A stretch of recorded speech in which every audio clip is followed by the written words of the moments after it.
La Guardia Costera de Estados Unidos encontró restos del sumergible Titán cerca del lugar donde naufragó el Titanic.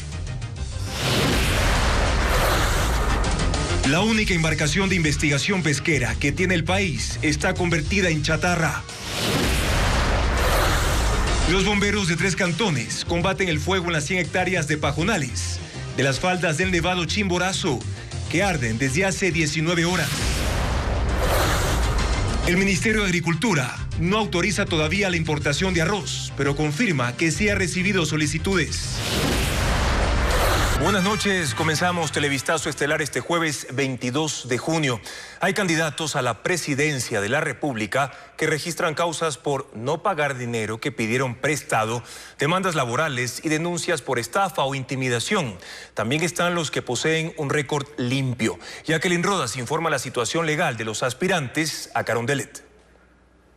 El candidato presidencial Bolívar Armijos no paga sus deudas, es lo que revela el sistema de la función judicial. Al menos 4 personas lo han demandado porque se negó a devolver dinero que le prestaron con letras de cambio. Los jueces fallaron en su contra y ordenaron en sentencia el pago inmediato, pero incumplió. Al momento se ejecuta el embargo de sus bienes. Además, Armijos registra 6 denuncias en la Fiscalía por estafa, abuso de confianza, ataque o resistencia e intimidación. Ninguna ha llegado a proceso penal. Sobre el candidato Otto Sonnenholzner no existen denuncias en su contra. Registra una acción constitucional de acceso a la información que perdió en 2019 cuando era vicepresidente de la República. A Jan Topic, la Fiscalía le abrió una causa por lavado de activos en 2017, junto con su padre Tomislav Topic y Ricardo Rivera, tío del ex vicepresidente Jorge Glass. Se investigó el hallazgo de $16 millones en sus cuentas, que se atribuía a la trama de corrupción de Odebrecht. Sin embargo, aunque ya se fijó audiencia para formularles cargos,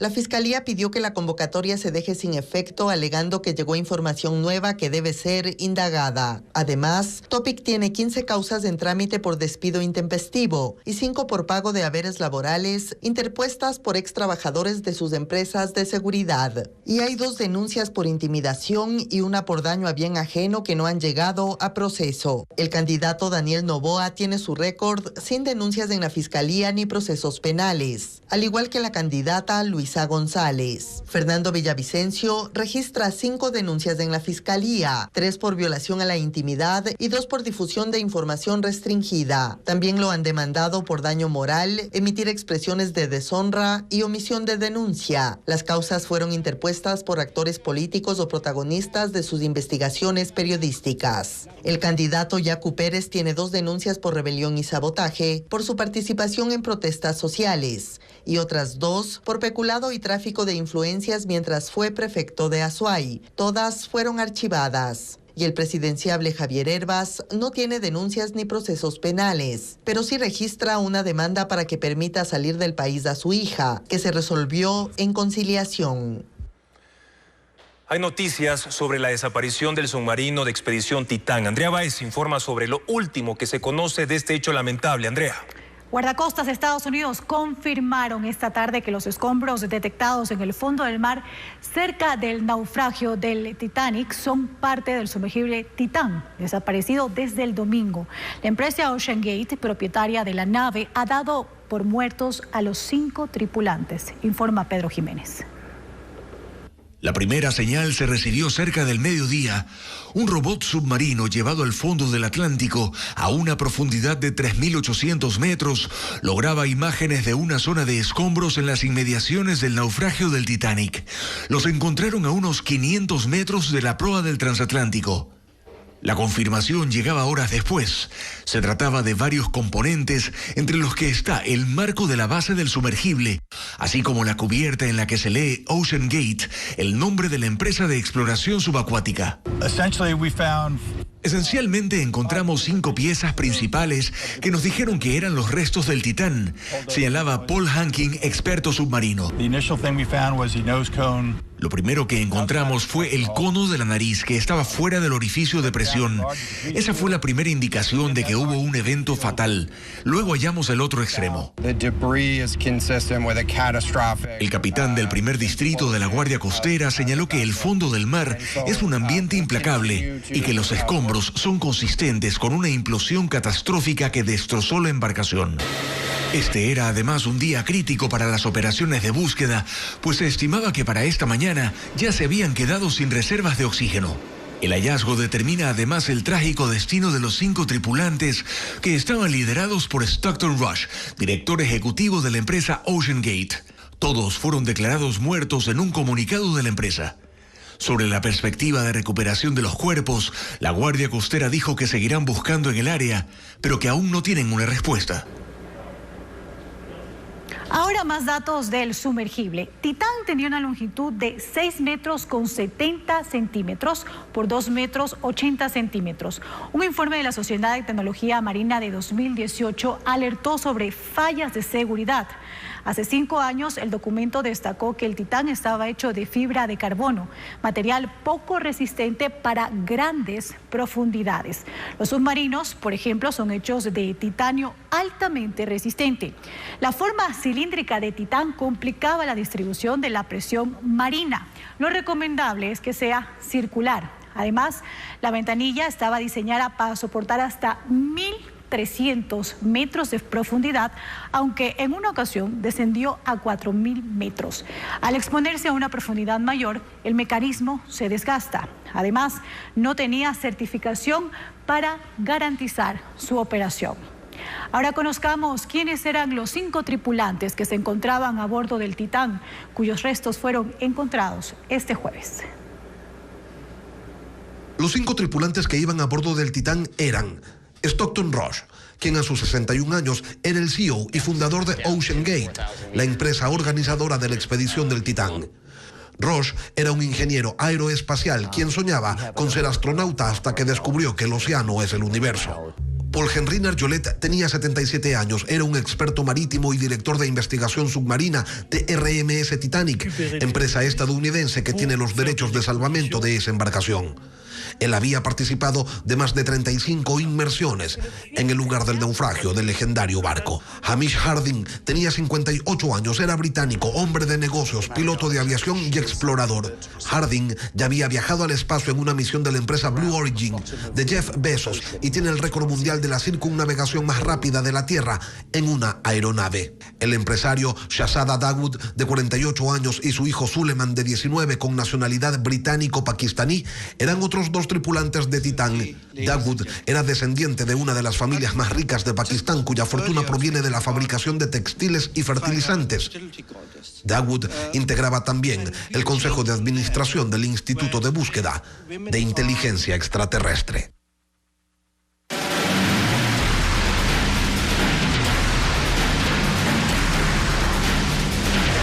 Fenómeno del Niño. ¿Está preparado el país?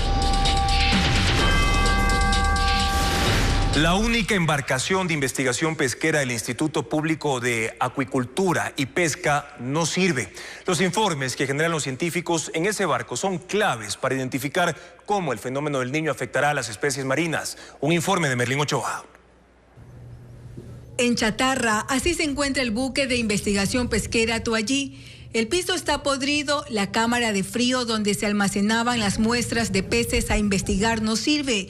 Los equipos de los laboratorios se han oxidado y han quedado obsoletos. La embarcación pertenece al Instituto Público de Investigación de Pesca, el cual a pocos meses de la alerta de la llegada del fenómeno del Niño no puede ser usado por los científicos para realizar estudios. Una situación que lleva 10 años. Cuando teníamos en activo en la embarcación, generábamos información referente a la pesquería, lo que tiene que ver con la biomasa, la cantidad de organismos que hay en el mar, la abundancia, el número de peces, así también como la distribución, dónde se encuentran. Actualmente los biólogos de la entidad tienen una alianza pública-privada para poder explorar en barcos de los pescadores, pero se realizan 2 viajes por año, cuando con el buque se hacían al menos 10 investigaciones para anticipar impactos negativos sobre la producción pesquera y su consumo. Por ello, los técnicos recolectan información de forma manual. En este momento nosotros seguimos haciendo las investigaciones por tierra, es decir, hacemos seguimiento de los desembarques que se realizan al nivel de la costa ecuatoriana para saber cómo se encuentran las especies que son capturadas. Según la subdirectora del instituto, la solución es comprar un nuevo barco de investigación cuyo precio podría superar los $35 millones. Las investigaciones no solo permitirían saber el estado de los recursos marinos, también descubrir nuevas especies que podrían estar en las costas ecuatorianas. El fenómeno del Niño amenaza a 17 provincias que están en alerta amarilla. Vamos a revisarlas. Se trata específicamente de Esmeraldas, también Carchi, Imbabura, Pichincha, Santo Domingo de los Áchilas. También constan en la lista Manabí, Los Ríos, Cotopaxi, Bolívar, Chimborazo y además la provincia de Santa Elena. Otros territorios en riesgo son, mucha atención, la provincia de El Guayas, Azuay, El Oro, Loja y hasta las Islas Galápagos. En esas localidades hay 143 cantones y 489 parroquias expuestas. Más de 500.000 viviendas son también vulnerables. Diego Cuenca con más datos. Son 2.300.000 personas que estarán expuestas a los estragos que deje el fenómeno del Niño en Ecuador. Esa es la proyección que maneja la Secretaría de Gestión de Riesgos en 143 cantones de 17 provincias, que en mayo fueron declaradas en alerta amarilla. Las localidades que registrarían mayores afectaciones son El Oro, Guayas, Los Ríos, Manabí y Esmeraldas. Para trabajar en la prevención, sus municipios y prefecturas tienen que analizar los escenarios del impacto que pueden causar las lluvias. Esto es una carrera contra reloj. El problema está en que en el país, ya cuando los fenómenos están encima, el Estado central es el que tiene que dar la cara. Pero el tema de habitabilidad, el de permisos del suelo, de usos de construcción, los da el municipio. Entonces, es ahora cuando tienen que empezar también a dar cuenta de ese abastecimiento, de esa coordinación, de esa organización, los municipios, para precautelar. Y lo que les falte, ¿no? Si son 100 camas las que necesitan y tiene 50, las 50 le podemos, desde el Estado central, complementar. Como consecuencia del fenómeno del Niño, se ha determinado dos tipos de impacto.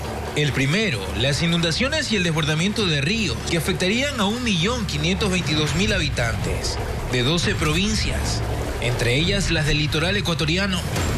El segundo, los deslaves, que afectarían a 742.000 personas, que viven en 16 provincias, en la Sierra Centro y Norte.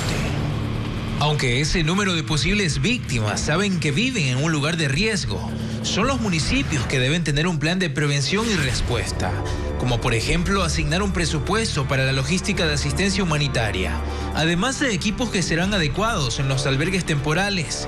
Así lo describen los lineamientos que entregó la Secretaría de Gestión de Riesgos a los gobiernos locales. Si un alcalde sabe que un determinado barrio está en un lecho de río y que ese lecho del río recobra el agua en las épocas lluviosas todos los años, ese sector es muy probablemente inundable con el fenómeno del Niño. Si son 100 familias las que están en ese sector, yo tengo que ya abastecerme de un alojamiento temporal, identificar el alojamiento temporal, a dónde las voy a sacar y con cuántas camas, colchones yo dispongo.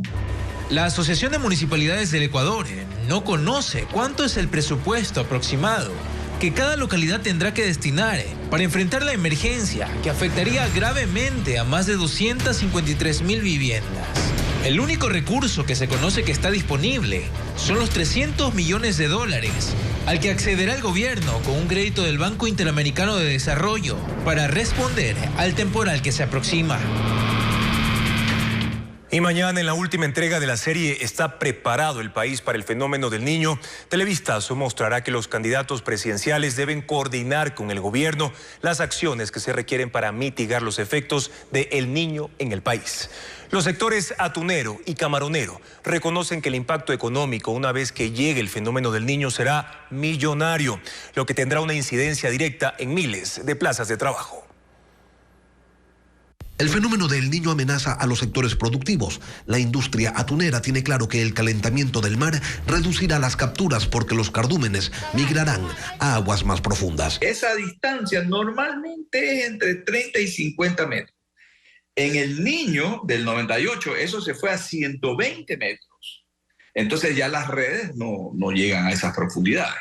Y aquello tendrá un impacto económico que se calcula en cerca de 160 millones de dólares, en el mejor de los escenarios. En lugar de procesar las 550.000 toneladas que procesa el Ecuador al año, por lo cual es el segundo productor del mundo, digamos que se caiga en un 15% de la producción. Estamos hablando de que vamos a tener unos 70.000 toneladas menos. Los camaroneros están ante una situación similar. La mitad de las piscinas están en zonas inundables y cuando lleguen las lluvias tendrán un doble impacto. El primero, destrucción de obras de infraestructura. Ahí se requieren recursos para la reconstrucción de esas infraestructuras. Piscinas, muros, estaciones de bombeo. Lo segundo es la pérdida de capital de trabajo. Si un productor camaronero se le rompe el muro y pierde esa producción, tiene que volver a sembrar. Para eso se requiere nuevo capital de trabajo para poder operar. Esto podría agravar su situación, y es que los precios están tan bajos que pese a que exportan un 18% más, en este 2023 facturan menos. Tenemos una falta en la liquidez del productor de casi $1.000 millones. Agregan que de mantenerse esta situación se afectaría la empleabilidad en el sector y que cerca de 30.000 personas podrían perder sus trabajos. Más adelante en Televistazo, un incendio forestal quemó 100 hectáreas en la reserva de producción de fauna Chimborazo. Los bomberos aún luchan contra las llamas. Y también los casos del virus manos, pies y boca ya no solo están en Guayas, se extienden a 2 provincias más. Desde la noche del miércoles, un incendio forestal consumió 100 hectáreas de pajonales en las faldas del Nevado Chimborazo. Bomberos de 3 cantones y guardaparques de la reserva llegaron al sitio por la emergencia. 100 hectáreas de pajonales se han consumido por las llamas en la reserva de producción de fauna Chimborazo. Byron Amaguaña, bombero de Riobamba, señaló que la alerta fue emitida la noche de este miércoles. 7 guardaparques y 40 bomberos de Riobamba, Guano y Chambo llegaron al lugar de la emergencia. El acceso a la zona fue complicada por su situación geográfica. La topografía se nos hace difícil, de igual manera como les mencioné, la humedad, el viento y la temperatura.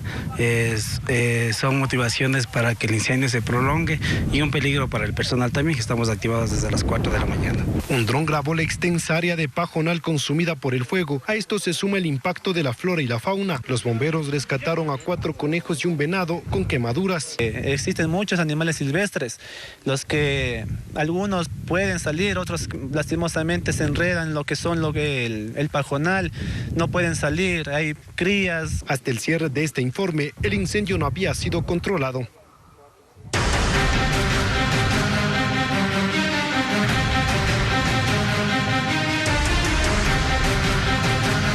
¿Qué pasa con el virus? Manos, pies y boca. Los casos del virus manos, pies y boca ya no solo se registran en Guayaquil, Durán y San Borondón. Los contagios se extendieron a las provincias de El Oro, Los Ríos y también a Santo Domingo de los Áchilas. Merlin Ochoa informa que en Machala 60 escuelas públicas registran alumnos con la enfermedad. En Machala, provincia del Oro, hay 100 planteles públicos y según el director distrital de educación, en 60 de estas unidades se han registrado alumnos contagiados de manos, pies y boca, una infección viral leve que ataca especialmente a menores de 5 años con defensas bajas. ¿Cuál es el protocolo que se sigue con los contagiados? Tienen las tareas dirigidas en el hogar y luego retornan hasta que les pase el periodo de la erupción. En la consulta externa del Hospital del IES de Santo Domingo de los Áchilas, según los médicos, desde hace 2 meses ha aumentado el número de pacientes que dan positivo al virus. Normalmente ahora en consulta de 10 pacientes que lleguen, 7, 8 vienen con este síndrome. Por otro lado, en Guayaquil, un poco más de 80 niños de 5 aulas de este plantel educativo, ubicado en el norte de Guayaquil, recibirán clases en modalidad virtual durante 2 días. Es una medida de prevención que tomaron las autoridades de la institución luego de que se registraran 5 casos positivos de estudiantes con la enfermedad. El resto de alumnos siguen asistiendo a las aulas de forma presencial. Otra decisión en el plantel fue desinfectar los salones de los menores contagiados. Y atención a estos datos, porque ante el primer síntoma de alerta, como por ejemplo fiebre y aparición de llagas en la boca, un médico infectólogo recomienda aislamiento del paciente y un riguroso aseo de manos, pero también de la casa donde permanezca el enfermo, como explica Bessie Granja. Lavar las manos con la misma rigurosidad que se lo hacía durante la pandemia no es exagerado, dicen los especialistas, ante el incremento acelerado del virus manos, pies y boca en el país. La enfermedad se propaga a través de las gotitas producidas por una persona enferma, cuando estornuda, tose o habla, incluso cuando estas partículas se quedan en superficies y objetos, que son topados por alguien que luego se restriega los ojos o manipula su nariz y boca. Principalmente en estos pequeños bebecitos que están por lo general en guarderías o que conviven con otros niños, lo primero que se presenta es una fiebre. Es una fiebre de moderado grado y posteriormente, unos 2 o 3 días después, aparecen estas lesiones. Y ante esto es cuando se debe buscar la ayuda médica. Una vez que se registra este cuadro clínico en un paciente, el médico infectólogo Fernando González explica lo que se debe hacer para evitar su propagación en el núcleo familiar. Pues lo primero, el aislamiento. De esa manera evitamos la difusión rápida de este virus, higienizar nuestras manos correctamente y adicional a eso, limpiar nuestro domicilio de una manera muy directa, ¿no? Manubrios, piso. Para evitar el incremento de contagios o que menores con una salud vulnerable puedan agravarse a causa de esta infección viral, que tiene un tiempo aproximado de tratamiento de 10 días. El clima extremo sigue causando estragos en Estados Unidos. Altas temperaturas en algunas zonas, mientras que lluvias, granizadas y tornados en otras. Ileana Suárez con más detalles. Residentes del sur de Florida reportan que las altas temperaturas provocan lluvias y mucha humedad. Expertos advierten que el ambiente podría llegar a sentirse como 43 grados centígrados. El impacto del cambio climático y los patrones de desarrollo urbano, que incluyen la eliminación de áreas verdes, se reflejan en veranos más prolongados y calurosos en esa región de Estados Unidos. En Texas, 3 personas murieron en el pueblo de Matador tras el paso de un tornado este miércoles. El hecho se registró en medio de las tormentas que azotan sectores del oeste y centro del país. Ayer hubo 11 informes de tornados en 4 estados. Una granizada dejó 30 heridos en Colorado. Ocurrió en el anfiteatro de Red Rocks, una estructura rocosa donde se ofrecen conciertos al aire libre. En medio de gritos, las personas huyeron y buscaron refugio. Muchas usaron cajas de reciclaje para cubrir sus cabezas.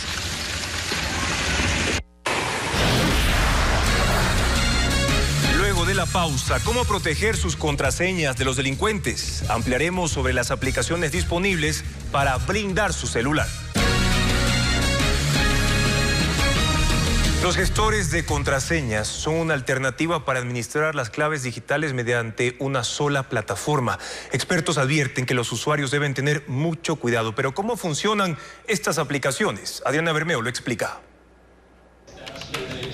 El 95% de los problemas de seguridad digital son responsabilidad de los usuarios. Expertos que visitan el país a propósito de la 6ª jornada de seguridad bancaria recomiendan utilizar aplicaciones llamadas gestores de contraseñas, que almacenan datos que protegen el acceso a cuentas de todo tipo. También guardan otra clase de información confidencial, como números de tarjetas de crédito y direcciones. ¿Es muy práctico? Sí. ¿Es muy fácil de usar actualmente? Sí. ¿Son económicas? Sí, a comparación de cómo era. Pero hay que fijarnos cómo va a estar resguardada nuestra información. Entre los gestores más utilizados están OnePassword, que tiene un costo mensual de $3.99, Dashlane con un precio de $3.99 y Enpass $9.99. También hay otras aplicaciones gratuitas como LastPass y las que almacenan claves directamente en dispositivos iOS y Android, aunque no siempre son las más seguras. La información solicitada por estas plataformas se reduce a un correo electrónico y una clave maestra con la que se tendrá acceso a todas las cuentas registradas. Las contraseñas tipo frase son contraseñas muy robustas. Por ejemplo, a mí me gusta ir al cine los domingos. Es una contraseña que es una frase y usted simplemente cambia una I por un 1 o al final pone un asterisco o cambia la O por un 0. Pero son temas fáciles de recordar.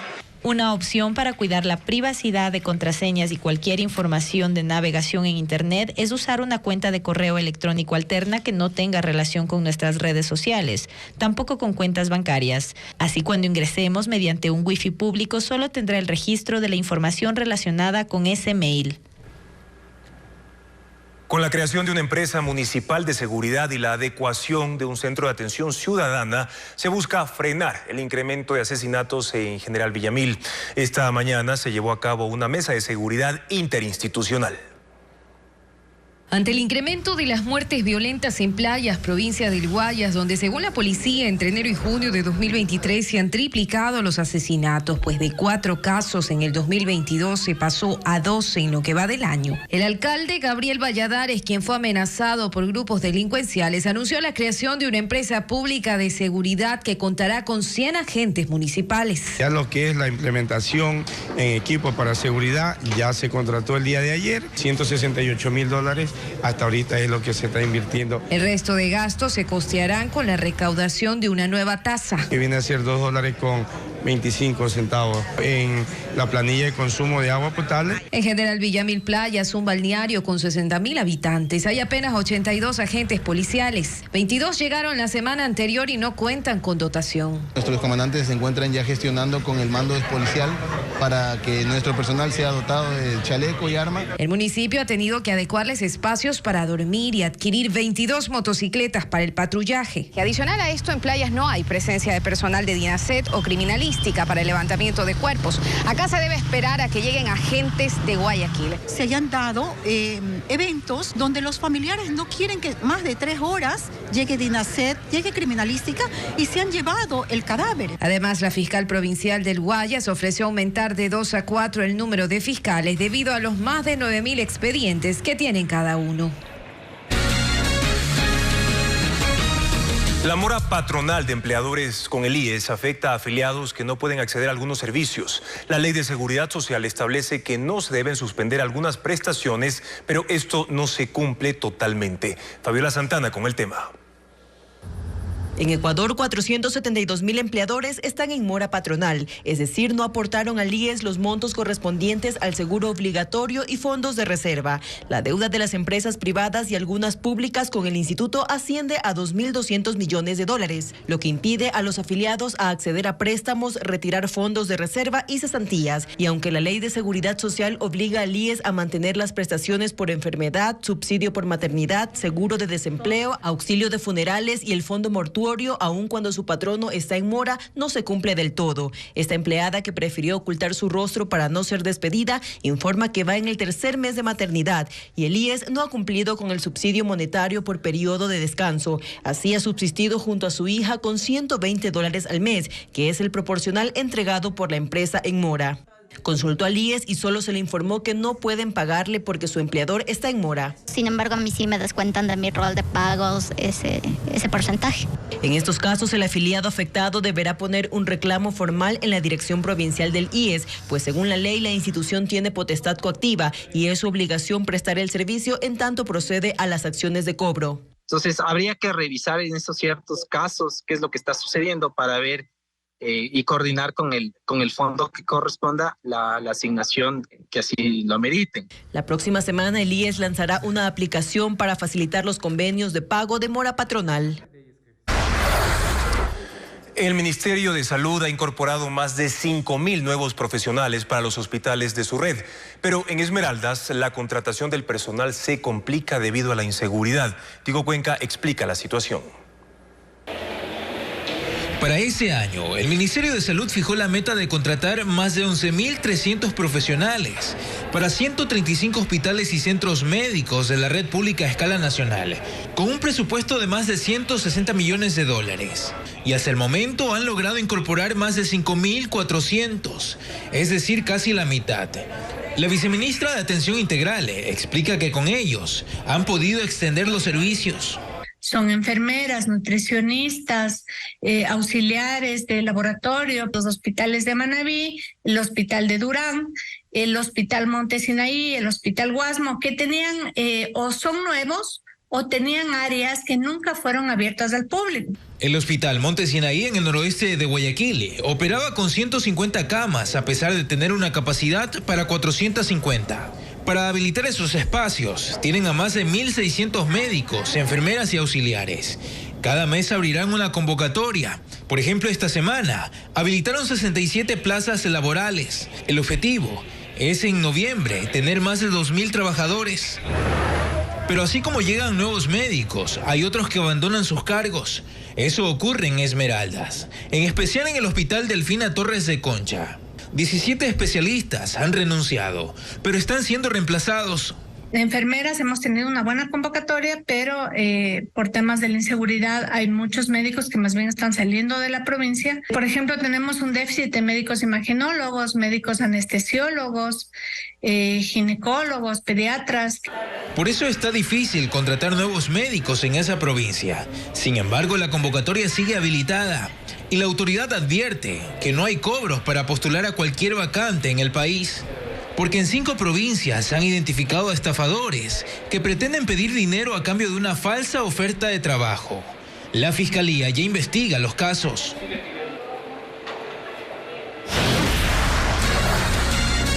La seguridad de Ecuador y la ayuda ante el impacto del fenómeno del Niño son parte del acuerdo de cooperación con Estados Unidos. Los detalles luego de la pausa.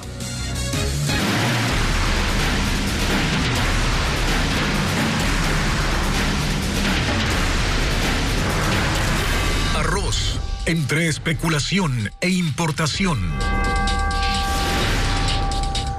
El Ministerio de Agricultura confirma que recibió las primeras solicitudes para importar arroz desde Colombia. Las empresas, gremios o asociaciones que adquieran el producto en el exterior deben obtener primero una certificación. Alberto Luna con los detalles. El Ministerio de Agricultura aún no ha autorizado la importación de arroz. Sin embargo, la subsecretaria de Comercialización Agropecuaria confirmó que ha recibido las primeras solicitudes de importación, aunque no especificó la cantidad. Se ha recibido algunas solicitudes. No le podría decir el número exacto, pero se han recibido y se da el proceso normal. Es la empresa privada, gremios, asociaciones los que tienen que hacer este proceso. La información sobre las empresas y nombres de importadores no es pública. Desde la Corporación de Industriales Arroceros del Ecuador se informó que 25 compañías buscan el permiso y su intención es importar 120.000 toneladas. Según el ministerio, el listado de empresas certificadas se conocerá cuando completen la obtención de la licencia. El proceso dura por lo menos una semana. Después del registro en el Ministerio de Agricultura se debe presentar un formulario al Servicio Nacional de Aduana especificando la cantidad de arroz a importar. Ese trámite tarda 5 días. En la nota del pedido están los datos de dónde viene el producto, importador, exportador, qué volumen, qué precio, los datos de ubicación de la empresa. Y se corroboran esos 2 temas. Una vez que se corroboran esos 2 temas, se da el ok para poder proceder con la obtención de la licencia. Luego se debe cumplir con los requisitos fitosanitarios de agrocalidad que duran 2 días. Por eso la funcionaria dijo que todavía es pronto para definir la fecha de llegada de la primera importación de arroz. No le podría dar fechas todavía. Según el Ministerio de Agricultura, la importación permitirá regular el precio del arroz y solucionar el problema de la demanda. Mientras tanto, agricultores presentaron ya una acción de protección para detener la importación de arroz. Productores de Guayas, Manabí y Los Ríos organizaron un plantón en Guayaquil. William John conversó con ellos y tiene sus reacciones. Decenas de productores se reunieron afuera de la prefectura del Guayas. Realizaron un plantón en rechazo a la importación de arroz porque insisten en que no hay motivos para hacerlo. Estamos contando con 150.000 toneladas de arroz en estos momentos en siembra entre Los Ríos y Guayas. Hay arroz, estamos en una escalera de producción en estos momentos. Arroz por salir, arroz que está saliendo y arroz que volvimos a sembrar. Por eso también presentaron una acción de protección contra el presidente de la República y el ministro de Agricultura para detener la importación de 30.000 toneladas de arroz desde Colombia, porque además tienen dudas de esa negociación y en qué términos se la realizó.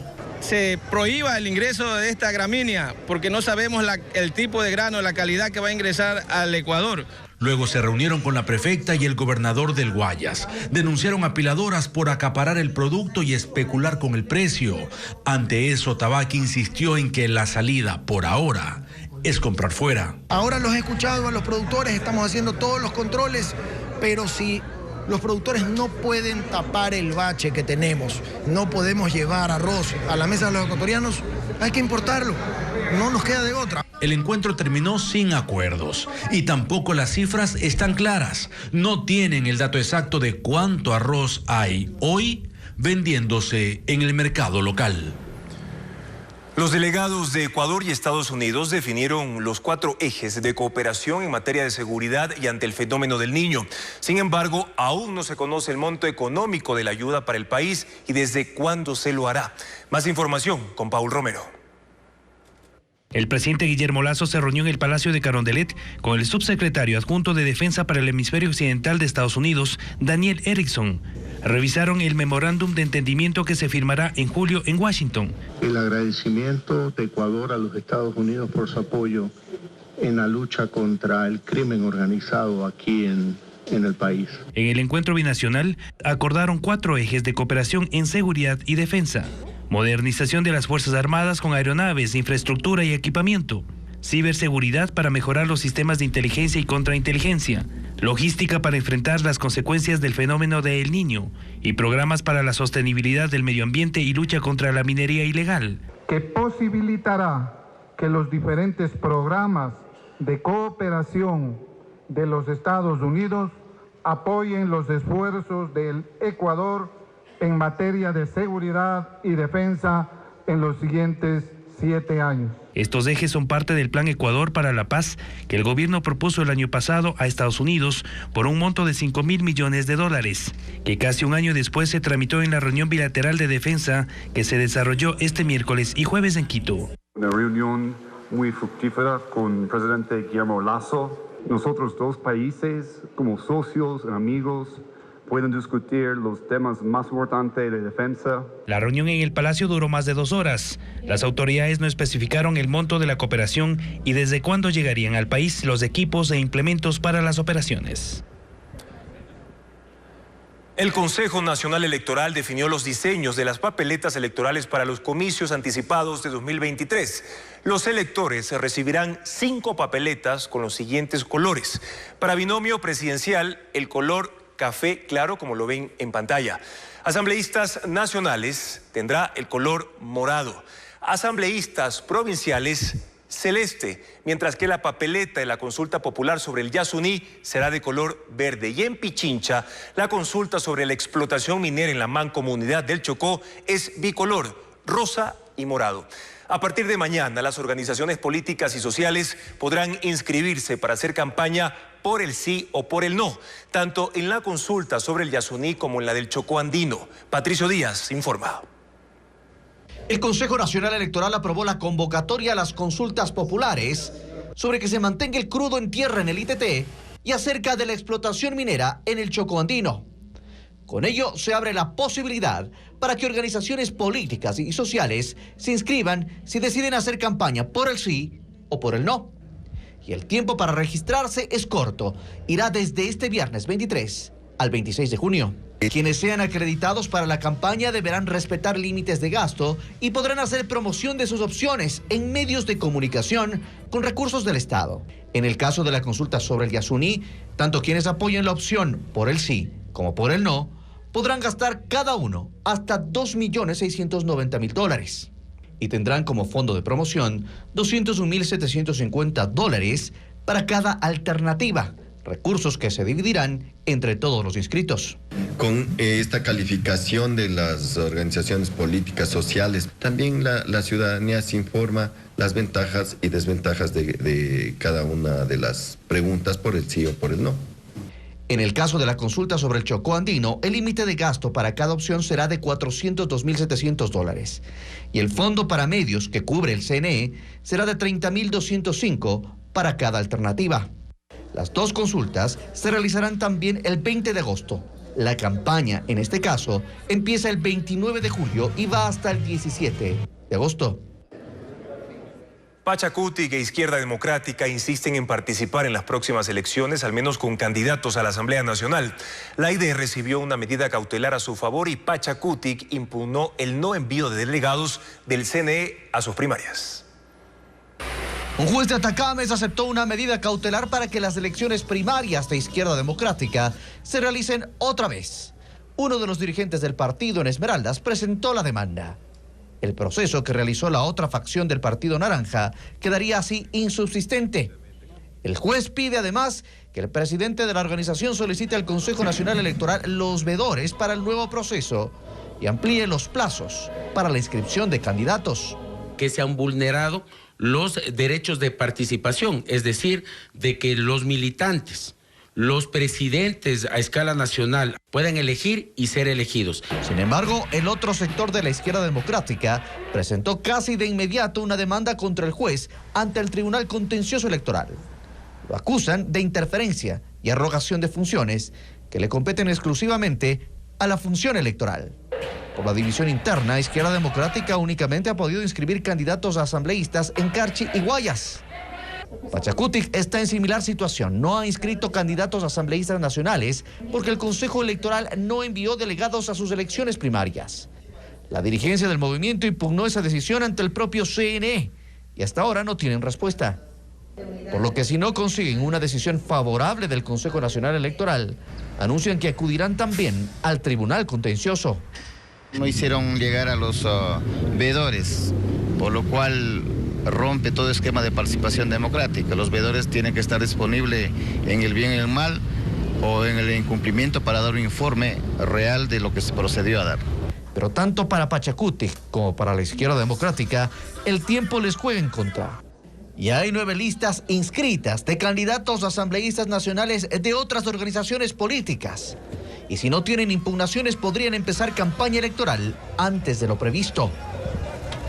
El número de turistas extranjeros que ingresa al país es mayor al registrado en 2022. Sin embargo, aún no se alcanzan los niveles de arribos previos a la pandemia.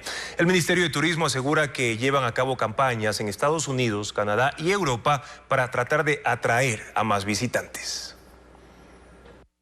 La llegada de turistas extranjeros al país aumenta. De enero a mayo de 2022 ingresaron 402.212 turistas, mientras en el mismo lapso de este año la cifra llegó a 552.562 y por ello las rutas aéreas han incrementado. 4 tan solo en junio. Sin embargo, aún hay una brecha, y es que los 552.000 turistas de 2023 aún están por debajo de los 622.000 que visitaron el Ecuador de enero a mayo de 2019. Y eso es lo que se busca recuperar con el plan de promoción y competitividad en el exterior. El Ecuador está participando con 25 empresarios en Londres en el evento de LATA. Estamos participando en los eventos de Roots Américas, Roots World, para poder impulsar la conectividad aérea del país. La tasa Ecuador Potencia Turística que se cobra en vuelos hacia el Ecuador se redujo de $10 al 5% de la tarifa neta del boleto. Estos ingresos se deben destinar a la promoción turística, pero ahora con la reducción, ¿hay menos recursos para la promoción? El ministro Olsen dice que no. Definitivamente es un sacrificio fiscal, pero hay otra recaudación. Por cada turista americano que llega al país, aproximadamente está inyectando $1.000 a nuestra economía. Estamos teniendo 18% más turistas provenientes de Estados Unidos que en la época de prepandemia. Y se invertirán cerca de $2 millones en medios digitales internacionales. También se aseguró. La policía alerta que las bandas publican falsas ofertas de trabajo en redes sociales para estafar, principalmente en Guayaquil. Incluso usan la identidad de personas fallecidas para engañar a las víctimas, como informa Samantha Mora. Esta mujer no quiso ser identificada por miedo. Relató que buscaba trabajo en una red social. Vio una oferta de un reconocido supermercado y aplicó. Antes de acudir a la entrevista me estaban solicitando dinero ya para que cancele a cierta cuenta. Obviamente sentí cierta desconfianza porque ninguna entidad, nunca te piden dinero para poder acudir a una entrevista antes. Y para ganar su confianza le enviaron fotos de las credenciales de una abogada y un policía, quienes iban a encargarse de los trámites. Ella sospechó de la situación, investigó por su cuenta y se llevó una sorpresa. Investigué en internet y resulta que el policía lo habían matado el año pasado. Entonces sí es algo que asusta, porque si hubiera acudido, no sé qué hubiera pasado. La Policía Nacional indica que esta es una de las modalidades que usan las bandas delictivas para estafar. Varían de $10 a $100 y $500, que es lo máximo, porque ya le aseguran un trabajo en una entidad pública. Pero lamentablemente nunca se concretan, ya que son documentos falsos. Favari Montalvo, jefe subrogante zonal, enfatiza que la institución no gestiona ofertas laborales. Nosotros como policías no tenemos ningún tipo de facultad de recibir carpetas o peor aún, recibir algún tipo de dinero en efectivo por la recepción de algún tipo de documento. En el 2022, la unidad de ciberdelitos investigó más de 500 casos en Guayas, Manabí y Pichincha. Según el Código Orgánico Integral Penal, el delito de estafa se castiga con 1 a 7 años de prisión. 27 tacos de dinamita fueron hallados en la isla Trinitaria en el sur de Guayaquil, donde la policía ejecutó una detonación controlada, mientras que en un centro médico en Urdesa fue evacuado tras una amenaza de bomba. Luis Alfredo Zúñiga resume estos hechos. La alerta se levantó a las 2:30 de la mañana de este jueves en la isla Trinitaria sur de Guayaquil. La policía halló un taco de dinamita en plena vía, pero al revisar la zona encontraron más explosivos. En total, 27. Se encontraban sobre las aceras de alrededor de aproximadamente 4 o 5 cuadras a la redonda. Los tacos de dinamita tenían mecha, pero no el dispositivo necesario para su explosión. Personal especializado del GIRE llegó al sitio y realizó la detonación controlada. Aún no se ha asociado el hecho a una banda criminal en particular, y aunque no hubo víctimas, los moradores del sector están preocupados. Mientras en Urdesa a las 8:30 de la mañana de este jueves, empleados y pacientes de un centro médico particular fueron evacuados tras una amenaza de bomba. Y de pronto vi que los médicos, enfermeras y pacientes salían en fila para allá y todo el mundo salía corriendo. La vía fue cerrada al tránsito vehicular mientras los uniformados inspeccionaban las instalaciones. El dueño de ese establecimiento fue secuestrado junto a su chofer el lunes pasado, pero fue liberado por la policía. Tras recuperar su libertad, ese mismo día detonó un explosivo en los exteriores del inmueble. Y este jueves, la nueva amenaza. Una llamada que le han realizado al encargado de la... Finalmente se descartó la alerta y se habilitó la vía. Sin embargo, el centro médico no atendió. El hallazgo de la cabeza de un hombre dentro de una funda en Monte Sinaí la mañana de este jueves, en el noroeste del puerto principal. Esto estaría relacionado con un cuerpo decapitado encontrado la noche anterior en otro punto de esa zona. Un manto rojo de confetis cubre la plaza de una de las iglesias en Sicilia, Italia. Sus habitantes celebran a San Sebastiano, una fiesta típica en toda Italia. Una de las particularidades de esta fiesta es la salida de la estatua del santo, que va cargado por sus fieles para pasearlo por las calles de la ciudad. Este video tiene 1.6 millones de reproducciones en la cuenta de Instagram de Gira con Noi Sicilia.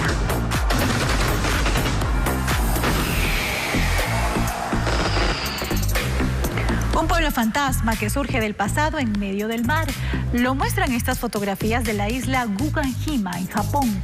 Lo curioso es que una vez fue el lugar más poblado del mundo, cuando en la isla se explotaba carbón submarino. Hay apartamentos de 10 pisos, laberintos, escaleras, escuelas, restaurantes y casas de juego. Hoy la isla es patrimonio de la humanidad. Las fotografías fueron publicadas por Travels Fervor y tienen más de 8.000 likes. ¿Se imagina a la reina Isabel tatuada? Ahora la inteligencia artificial lo hace posible, al igual que Barack Obama, Donald Trump, Elon Musk, Leonardo DiCaprio, el físico alemán Albert Einstein, otros políticos y artistas. Las fotografías publicadas en Artcore tienen más de 6.000 likes. Festejo perruno de Boca. Entre sus hinchas, un perro festeja en la Bombonera junto a su dueño y los amigos. El video tiene más de 2 millones de reproducciones en la cuenta de Stadiums Fútbol.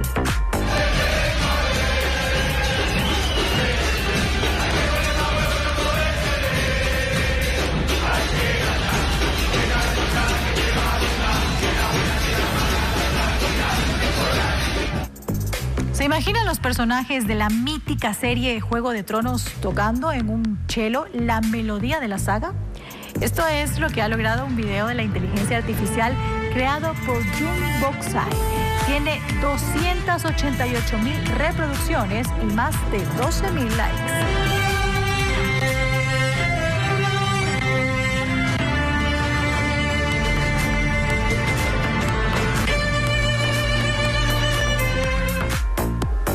De TikTok muestra las típicas locaciones de la exitosa novela Pasión de Gavilanes, parte 2. Las imágenes son de un recorrido desde las caballerizas, donde los personajes interpretaban escenas muy románticas, hasta la iglesia. Las grabaciones se realizaron en Cundinamarca, Colombia. La publicación tiene más de 1 millón de reproducciones en la cuenta de Taisina Rengifo, con más de 28.000 likes. Recuerde que usted puede ver más información en nuestra página web ecuavisa.com. Se reportan 9.361 contagios de dengue este año en Ecuador. Provincias como Manabí, Santo Domingo de los Áchilas y Morona, Santiago, son las más afectadas en cada región, según el Ministerio de Salud. Vanessa Robles con el reporte. La provincia de Santo Domingo está en alerta por el aumento de casos de dengue. De enero a junio se reportaron 726 contagios, a diferencia de los 583 registrados en ese periodo del 2022, según los últimos reportes del Ministerio de Salud. Del año hasta junio sí ha habido un poco más de incremento. Ustedes saben que estamos entrando en una temporada donde va a haber el fenómeno del niño, pues y eso también influye. Según los habitantes de zonas afectadas, aunque se trata de sitios urbanos como Santa Marta, Plan de Vivienda, Rosales y Che Guevara, los equipos de control vectorial no llegan. Que hay muchos niños con fiebre, malestar y todo eso le afecta. Eliminarlo sería mucho mejor para que no se propague. Desde el Ministerio de Salud señalan que la falta de acompañamiento de la fuerza pública limita el acceso a estas zonas vulnerables. Son 76 las personas que integran el equipo de control vectorial encargado de la abatización, fumigación y destrucción de criaderos en una provincia de más de 500.000 habitantes. En la costa, Manabí lidera las afectaciones con 2.422 casos. En tanto, en la Amazonía, Morona, Santiago ya registra 1.092 contagios. Las autoridades gestionan la importación de 300.000 dosis de la vacuna bivalente que protege contra Omicron, la variante que predomina. Apenas 3 millones de ecuatorianos se colocaron una segunda dosis de refuerzo contra el COVID-19, informa Bessie Granja. A finales de este mes, se tiene previsto la llegada del primer lote de vacunas bivalentes contra el COVID-19 al país, cuya fórmula protege contra Omicron, la variante predominante. Pero ¿quiénes tienen prioridad? Menores de 5 años de edad, pacientes con diabetes, pacientes en diálisis, insuficiencia renales crónica, pacientes que tienen enfermedades pulmonares crónicas, pacientes con inmunocompromiso, pacientes que reciben corticoides, pacientes con enfermedades autoinmunes. El personal sanitario seguirá siendo parte de los grupos vulnerables. También se mantendrá la inmunización para adultos mayores por el riesgo de desarrollo de enfermedad grave y muerte. Las cifras del Ministerio de Salud reflejan que apenas 3 millones de ecuatorianos tienen 2 dosis de refuerzo, mientras más de 14 millones completaron su esquema primario. A pesar de que la Organización Mundial de la Salud declaró el fin de la pandemia, el organismo junto a la Organización Panamericana de la Salud alientan a la población a inmunizarse una vez más.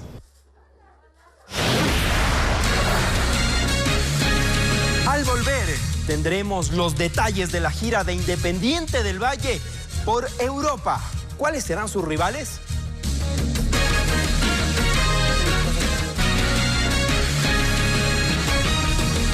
Bandas delictivas instalaron un sistema de videovigilancia clandestino en 2 cantones de Los Ríos. Con esas imágenes y a través de WhatsApp evitaban ser capturadas. Odette Camacho informa que entre las evidencias también hay un uniforme de policía. La provincia de Los Ríos es la segunda más peligrosa del país, según la Policía Nacional. La institución ha ejecutado 3 operativos en los cantones Palenque, Quevedo y Vinces.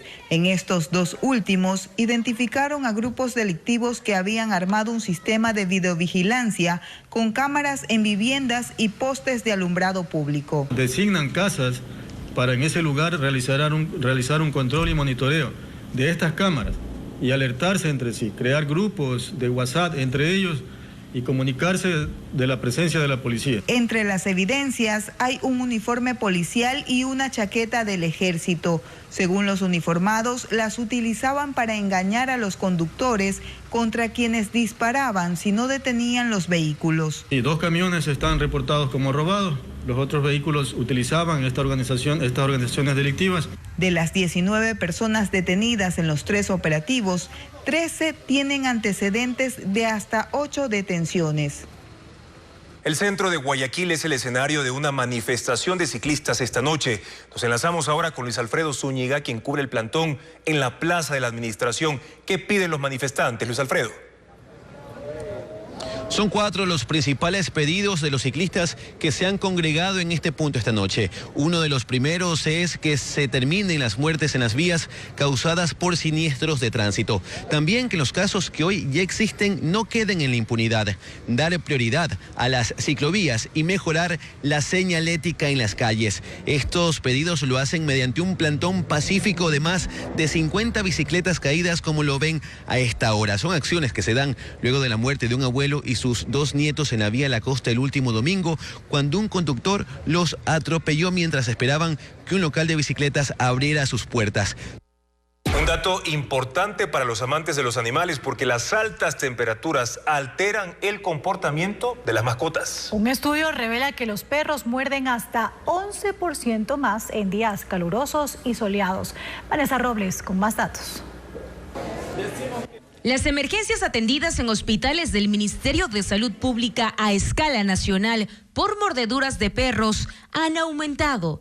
Pasaron de 5.044 en 2020 a 11.088 en 2021 y a 11.680 en 2022. Para los especialistas, la agresividad de los perros no está determinada por la raza, sino por factores como la alimentación, socialización o entrenamiento. Sin embargo, las altas temperaturas también influyen en esa irritabilidad, asegura la etóloga Fabiola Jiménez, especialista en el comportamiento animal. Estas temperaturas pueden generar situaciones de estrés. Su piel no suda. Ellos pueden transpirar, pueden regular su temperatura a través del jadeo. Un estudio publicado por Science Reports reveló que la incidencia de mordeduras de perros aumentó un 11% en los días con mayor radiación ultravioleta y un 4% en los días calurosos. Este informe, para la representante de veterinarios del Guayas, también se refleja en las mascotas del Ecuador. Estar en la zona 0, en la mitad del mundo, que nos indica que los rayos solares nos van a dar mucho más de frente, sientan el calor reflejado del piso mucho más intenso o mucho más rápido que lo que nosotros lo podamos sentir. Aunque no hay cifras oficiales del INEC, el cuestionario del último censo busca el número de perros en Ecuador.